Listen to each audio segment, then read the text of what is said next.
The second episode is very different to the first. We start in a club, Club Siberia. Siberia, I don't come here because I want to. We get a disco ball and people dancing. There's shadows and a couple. There's a woman in a gas mask. She does a drug deal with a young man. However, we don't yet know that it's a drug deal. We don't know how important it is. This text appears. It's the man's fault. He's complaining about the price. He got ripped off. The drug is named Excella, although the man doesn't really think it's a drug. It obviously is. Clearly the guy is only here to get the drug. He takes it in a detailed little sequence. Time accelerates for him, yet is in slow motion. He's seeing the future. He sees Lain, but she's acting nothing like Lain. She laughs loudly with her friend group, except Alice isn't in sight. She's wearing a skimpy outfit Lain would never wear. She's finally fitting in. In the future, the man bumps into her. She yells at him. We zoom in like a CCTV camera. Then we're back in the present. We cut to daytime and a telephone pole. We're back to regular, innocent, bare onesie Lain. She's looking through emails. She's clearly already become somewhat adept at using the Navi, after rarely ever using it in the first episode. She hasn't received any emails and was clearly looking for something from Chisa. Her sister comes in her room. Oh, you're alone. I thought somebody was in here. Someone else? Who? Lain, you know who I'm talking about. Your little imaginary friend. Or something like that.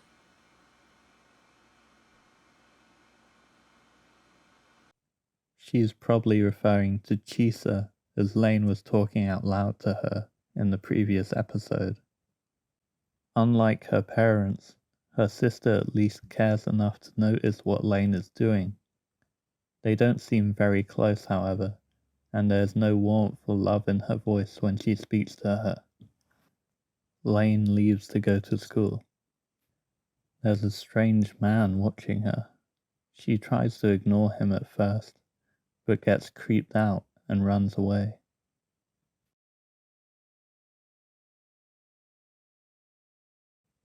We cut to Alice greeting Lain along with her friends. They speculate about if the girl in the club was Lain. Lain herself doesn't seem to know. This is the start of one of Lain's most confusing elements, Lain's multiple personas. For now, we pretty much have just normal Lain and confident Lain, with Lain in her onesie possibly being a different persona. It seems very deliberate that a show about the internet would have a character with multiple personalities. The internet is a place where people often act extremely different to real life, and can create a personality which is very different to the real them. By adopting a different persona and making use of anonymity, this personality is almost like a separate individual, which can act in more outlandish and strange ways, while being able to more easily avert the consequences this would bring if they were to act this way in real life.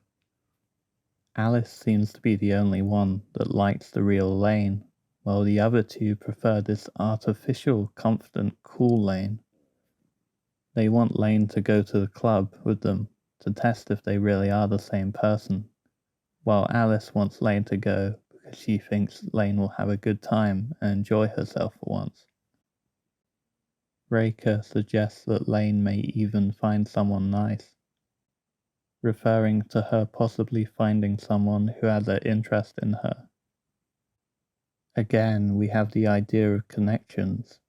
If Lain is confident and loud, she will fit in at the club and will be rewarded by being connected with other people and conforming to what they want from her. The quiet, awkward Lane is not desired by nearly anyone. The only one who seems to actually like her is Alice, the only person who she has a genuine connection with. Another important aspect touched upon in this conversation is that Julie is no longer getting emails from Chisa, just like Lane isn't anymore. She seems to have truly died after the end of the last episode, only existing now in Lane's memory. In the next section, we are given tons of information about the smart drug Excella. Apparently, it may hinder the growth of cancer tumors and could possibly help patients with a heart which has a blocked blood supply. This may be why the young man was taking it, although it is unlikely. The drug also secretes a hormone which alters the response time of the brain, making it seem like their awareness is accelerated, and also altering the workings of the brain. The drug contains nanomachines and has a bunch of bizarre functions. The nanomechanism of the drug is destroyed within 24 hours. However, it's unknown how long its effects last on the brain. We go back to Lane, sat in a classroom. The voice is still going, but fading out. She gets a message on her phone. At first, she's afraid. Maybe she thinks it's Chisa. It's not though, it's Alice, inviting her to come to Club Siberia with her. She looks over at her. She is the only one not in grey. She smiles, which is rare for her, clearly happy that Alice is making an effort to hang out with her. On her phone screen are bears, clearly a custom wallpaper. Lane declines the request, looking concerned now. And then we get one of the most loaded statements the show has to offer. Everyone is connected. While Lane is alone, everyone else seems to be connected, going to clubs and hanging out with each other. However, even Lane is connected through her friendship with Alice, even if it's just one person. The scene that comes next is straight out of a horror movie. Lane is walking alone down a hallway in her school. She sees an open door. Out of it comes a girl who was hit by the train. The shadow people appear again. The girl floats towards her and makes the same expressions as when she was in front of the train. She moves through her. Lane stands there, crying, frightened. This sequence seems to be the wired world leaking into the real one for Lane. Therefore, it's likely that the sequence with Chisa and Lane was the same, with the wired world appearing in the real one due to Lane's connection with it. This explains the shadow people, as they may be other people in the wired which Lane doesn't know, or who are not as connected to it as Chisa and the girl who jumped in front of the train. The assumption can therefore be made that the girl that jumped in front of the train, just like Chisa, was trying to enter into the wide world, and must have succeeded in doing so. This explains Lane's connection with her, and her ability to see her. To mix things up, we have another shot of power lines, as we transition out of the scene. The sky is also noticeably green, like in the sequence with Chisa. To Lane's surprise, outside of her house is a van, with a delivery driver standing at the gate to it. Lane's personality shifts to a more muted, disinterested one momentarily, suddenly more confident. Lane then suddenly seems happy again after unlocking the gate for the man. The boxes have a strange symbol on them which will become relevant later. He brings up the boxes to her house and asks Lane to sign for them. Apparently, they are for an extremely powerful computer and seem to be for Lane, although she seems unsure if it really is. Lane says that it doesn't matter that it's a high-end Navi, because she doesn't know much about computers. The man says she will soon, then leaves. Now it's night time, and Lane sits on her bed with her collection of stuffed animals above and behind her. A bright light shines at the ones on the windowsill, and above them are the looming power lines. The light gets brighter, and there's the sound of a vehicle outside. Lane goes downstairs to see what it is, and sees her parents kissing. She watches them blankly until her father notices her. He tells her her Navi has arrived and that he'll set it up after dinner. Her mother, instead of greeting Lane, simply says, Get that mess cleaned up soon, all right? It's in the way. not even acknowledging her. Lane, wide-eyed, focused, asks if her dad can set it up now, to which he eventually relents. Her father installs it and talks about the importance of upgrading technology and keeping up with the times. The operating system has the same logo as the boxes and looks like an eye. The OS is Copland OS Enterprise, and the bottom reads, Product by Tachibana Lab. Lane registers with the Navi using her voice. Now it belongs to her. Her father boasts that she can show off to her friends now, then leaves. He runs into Lane's sister, who we find out is called Mika. He asks what she's doing, but she just yawns and leaves. Again, the family is shown to be distant from one another, with the only true connection being between Lane and her father, and only then because of their shared interest in technology. The fact that Lane's sister is outside her door does show that she was probably concerned about what Lane was doing, and may have even interacted with her if Lane's father hadn't been there. Lane asks if the computer has any mail, to which it replies she hasn't. Again, Lane is probably looking for a message from Chisa, but still hasn't received any. Lane's phone beeps and she goes to check it. It's Alice saying she's at the club and asking where Lane is. Lane looks at the computer and text appears. Why won't you come? This is very likely referencing Chisa again, the only person who has emailed Lane on a Navi, and Lane seems to be wanting to receive another email from her. Lane walks to the club with directions from Alice helping her. Clearly Alice really wants Lane to show up and is invested in having her hang out with them. She thinks Lane will have a good time there. As Lane goes towards the entrance, she runs into a group of 3 kids. One of them says that the way Lane is going about things, she'll be spotted by information control, which seems to be some type of police-like organization. Lane goes into the club and finds her friends. Alice asks what took so long, whereas Raker quips, Aren't you usually in bed by now, Lane? Julie asks if Lane has more appropriate clothes for the club, since she is not exactly wearing a typical party-goer outfit.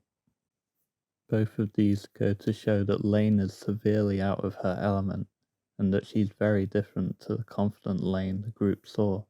Alice kindly suggests that Lane and her can shop for a better outfit next time, and puts her hand on her shoulders reassuringly.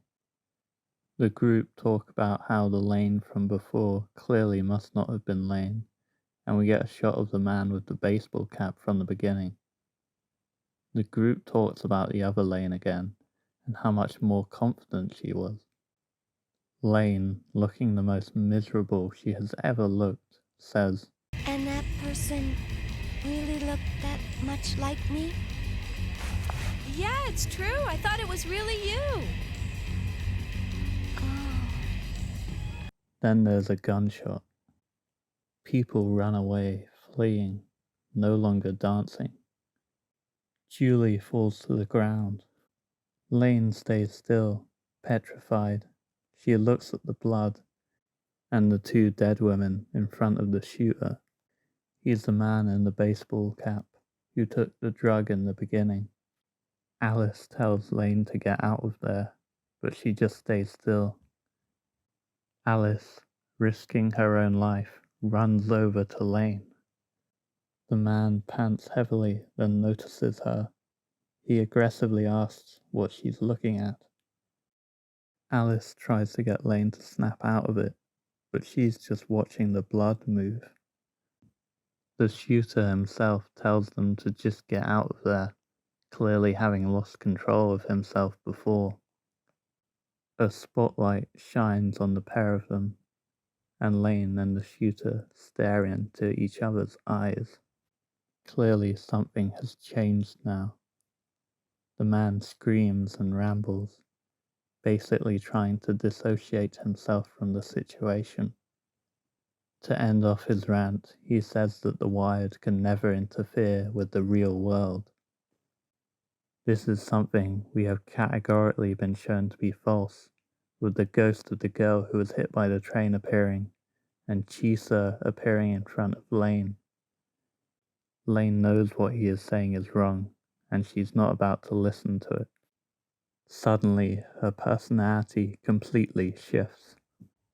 Lane, no longer afraid, walks towards him. The shooter says to leave him out of it, but no one can be left out of it. Everyone is a part of it. The man's voice becomes gibberish, and then clearly and with complete confidence, Lane says, No matter where you are, everyone is always connected.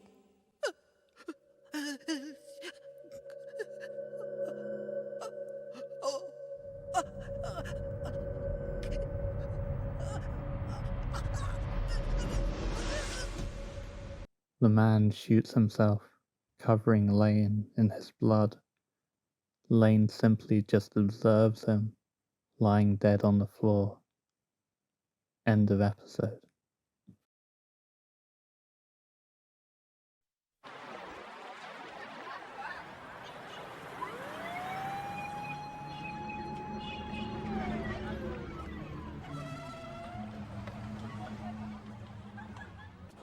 There's a girl named Lane. You may have heard of her. She's on the wired. Lane.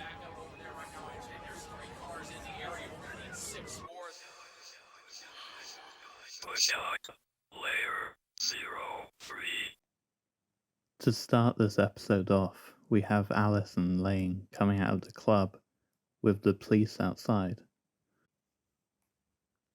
Lane's alternate self has clearly gained some notoriety now, as more people have become aware of her. Lane is interviewed by a detective in the police station. As he talks, Lane is still thinking about what has happened, and we get these shots of what happened mixed with this photo of the building. The detective isn't able to contact Lane's parents, as they don't seem to be home, which is strange considering how late it is. The detective says Lane's identity checks out and that she can leave, although he chastises her for not telling him what she saw. Alice rushes in and apologizes. She feels guilty for telling Lane to come to the club and feels it's her fault Lane is in this situation. The fact that she blames herself for what happened, despite the fact she could never have seen it coming, Goes to show how much she cares about Lane. This isn't the reaction you have to something happening to someone you just want to get along with. Alice really sincerely cares about Lane. This is further exemplified by this POV shot we get of Alice's hands on Lane's. Alice's mother starts to call for her to go, and Alice cries and apologizes to Lane again, saying they'll talk tomorrow. Lane quietly says Alice's name to herself, sad to see her crying. One of the police officers drives Lane back to her house. It's clearly very late. They drop Lane off and leave. Lane goes into her house and looks around, trying to find anyone else.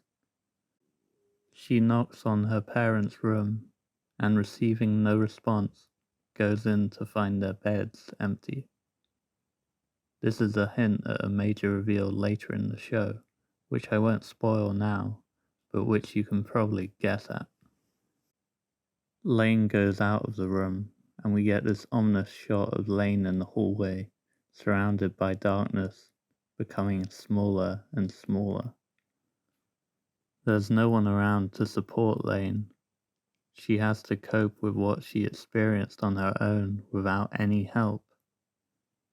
Lane doesn't have access to the typical family most people have. Hers is distant and uncaring. Lane opens the door to her room. There's a light coming out of it.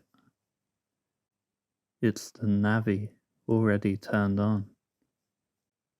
She goes to it and watches the images on the screen, briefly falling asleep. She looks around the house again. This time she opens what seems like her sister's door.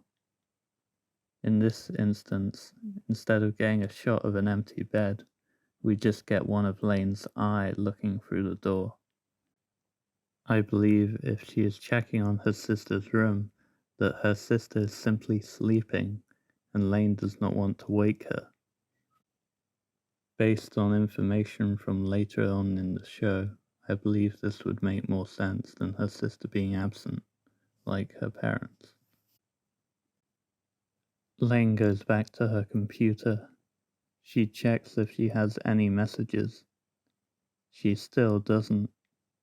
She says goodnight to her computer, the only thing around that she can actually talk to which the computer says goodnight back.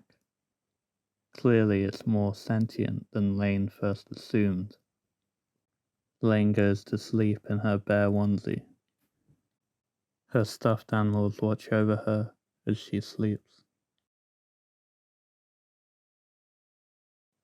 In contrast to how dark it once was, the morning is blindingly bright. Everything is white and washed out. We get a POV shot of the ceiling as Lane wakes up. It blurs and goes in and out of focus. The lines on the walls almost look like wires.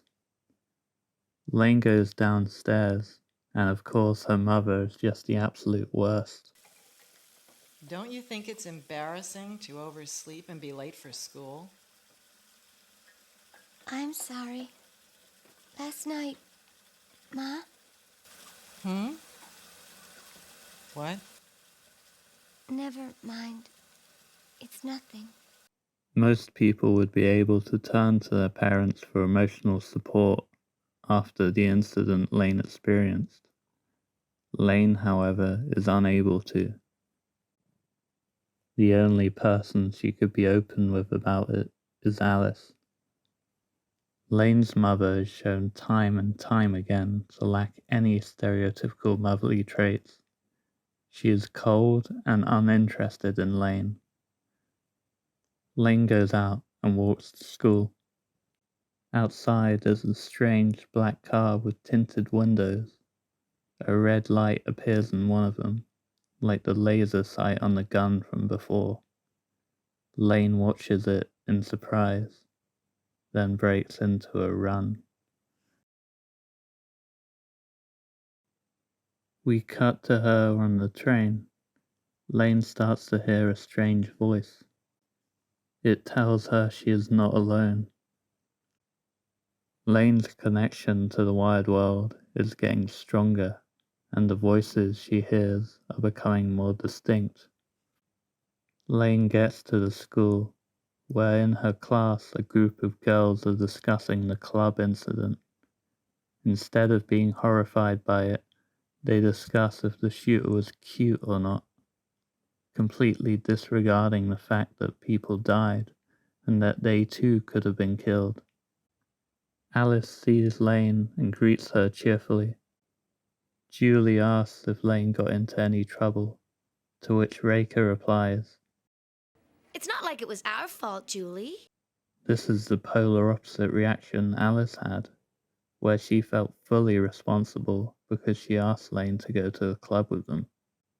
Reika, on the other hand, is quick to avoid blame and avoid any responsibility whatsoever. She then says that Alice was probably actually the person closest to the shooter, something which is just completely untrue, but makes Reika look better because it makes it seem Lane wasn't in as much danger as everyone thought. Someone even asks if blood splattered onto Alice, something that literally happened to Lane. Lane is smiling, however, simply happy to see that Alice is alright and no longer crying. We jump forward to Lane in the classroom. She's got a voice in her head that won't be quiet. It talks about navies and is advertising for an upgrade for them. It mentions how even grade school children have started using navies, and that access to the wired is limited by the navies themselves. However, with this upgrade, access to the wired can be improved in experimental new ways, which still aren't fully understood. As this voice talks in her head, Lane is unable to focus and keeps drawing a downward spiral. The fact that Lane can hear this voice recontextualizes the scene where the drug at Cellar is explained. Clearly Lane could hear that voice too, although it faded out a lot quicker, as her connection to the wired wasn't as strong yet. Lane can't focus at all with these voices in her head and just keeps drawing the spiral. The voice goes away and an actual spiral appears over the drawn one. Then a new voice appears. Chisa is back, but we can barely see her. She is outside the classroom, no longer a part of the school. She reiterates what we talked about with Chisa before, how she no longer mattered in the real world, so she wanted to be a part of the wired one. Then another voice appears asking, "Who is Lane?" over and over again. Lane is new to the wired and is still only just being found out by other people.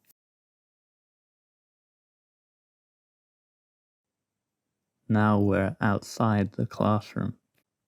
Alice says to Reika that she thinks there's something wrong with how they're all acting. They saw a person literally die in front of them, and yet they are barely fazed by it. Reika says that it was like a out-of-body experience, and that it didn't feel real.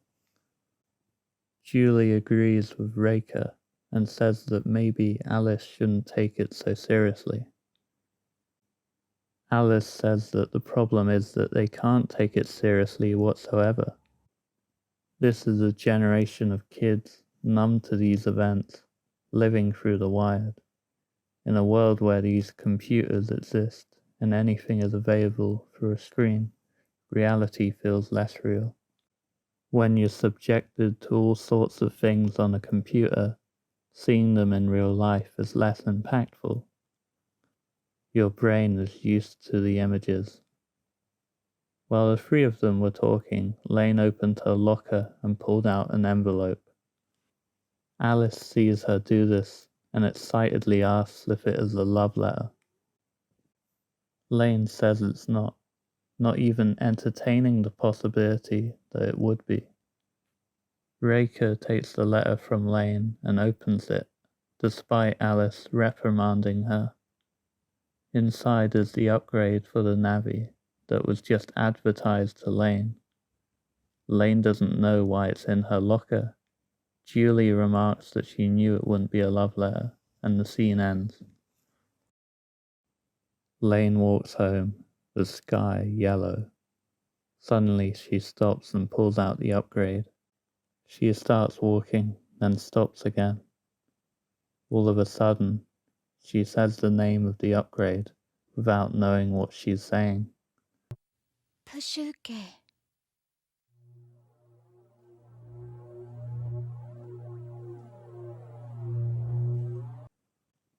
At this point in the episode, Lane doesn't know what the chip is, yet she suddenly knows the name of it. Lane has all of this information flowing through her head, but she's not able to organize and control it yet. Instead, the name of the chip comes out in an abrupt outburst. Fade to black.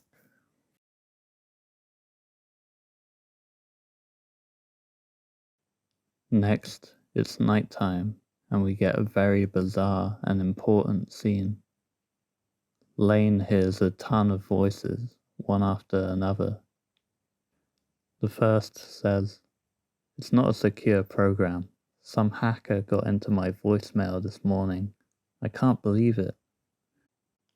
The second says, "Seeing as how there was no pertinent information in the research we received from your office, we're currently discussing how to handle it. Now as for your company." The third, a woman, "I love kissing. Just kissing is enough to make me happy." The fourth, "Well, that kid pulled some stupid stunt while he was on at Cellar. Looks like the black market supplier is freaking out. You just can't find it anywhere now." The fifth, "Rumor has it that the Pasuke chip is mass-produced in factories in Taiwan. They'll tell you that it was designed by a group of renegades called the Knights. There are a lot of urban legends like that surrounding the Wired, but I'm not sure if these Knights even exist." The sixth, "It feels so good when you die." The seventh, "I feel like I'm being accelerated." The eighth, "Oh no, there's someone in my room. Can't you see? There's a little person like a kid there wearing red and green striped clothes. I can't move in my bed. It's even by my door. I can feel it watching me. Someone help me." The ninth, Lane's voice.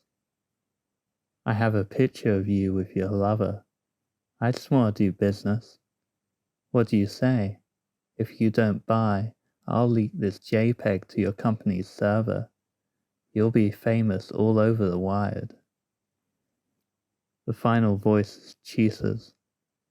"Lane, why won't you come here?" I'll only discuss in greater detail the lines I feel are of the most importance. The fourth person is talking about the kid at the club with the gun who was taking it Cellar, and how now the drug is very difficult to come by. The fifth mentions the Knights, a very important group in the series that becomes relevant later. He also talks about how they are rumored to have created the chip Lane has one of. The eighth person, who talks about a kid in her room, is very likely referring to the Wired version of Lane. Her connection to the Wired gives her access to a ton of places and allows her to spy on people. This is further shown through Wired Lane's voice, who is blackmailing someone and has managed to get a photo of them with their lover thanks to her connection to the Wired. The last voice is Chisa's, repeating the text from when Lane was about to head to the club. She wants Lane to die like she did and join her in the Wired world. While a lot of these voices play, we have this image of the spiral again, representing the wired and how endless it is.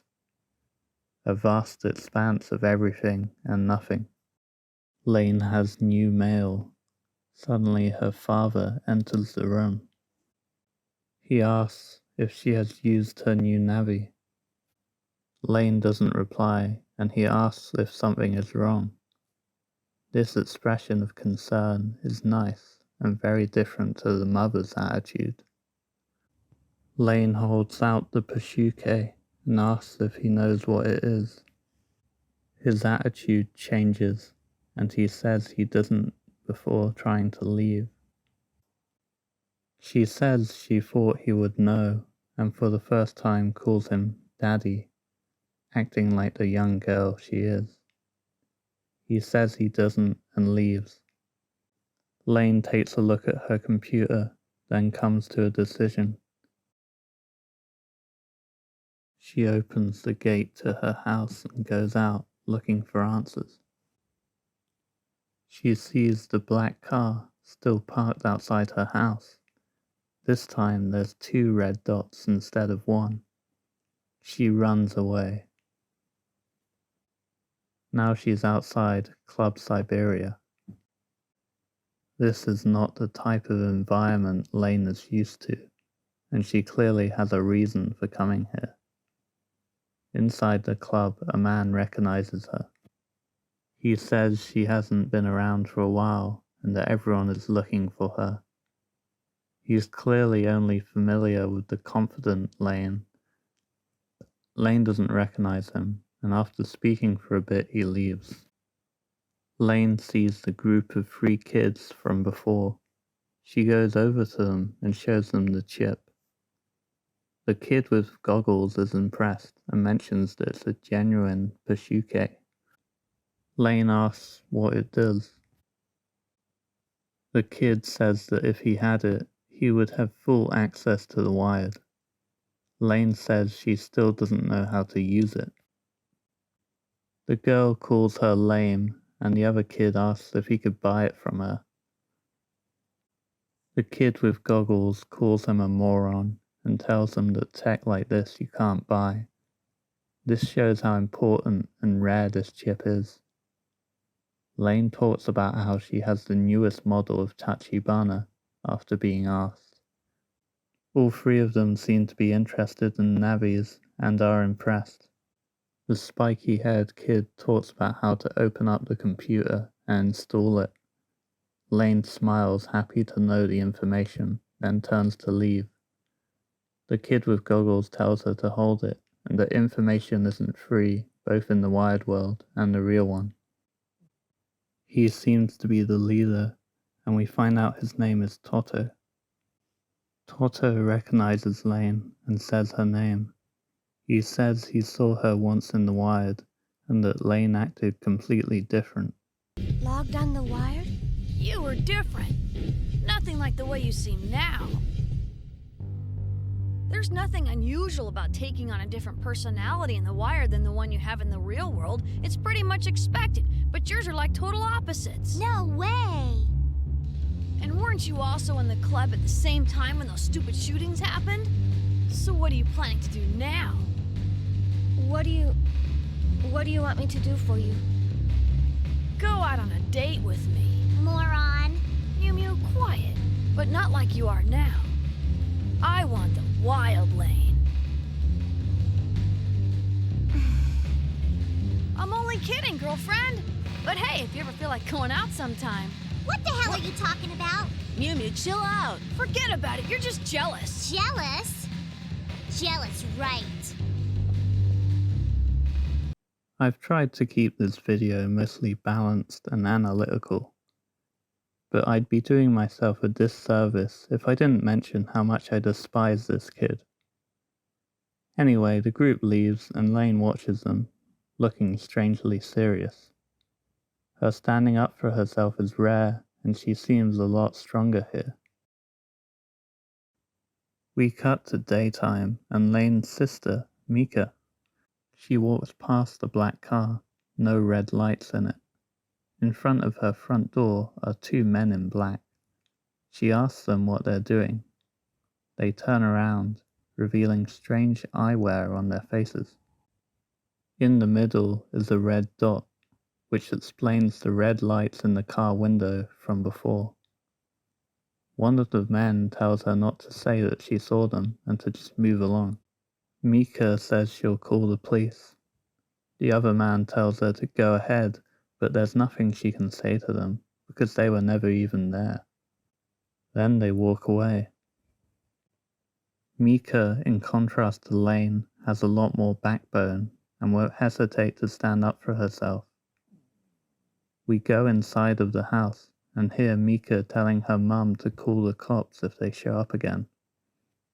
Her mother doesn't reply or say anything.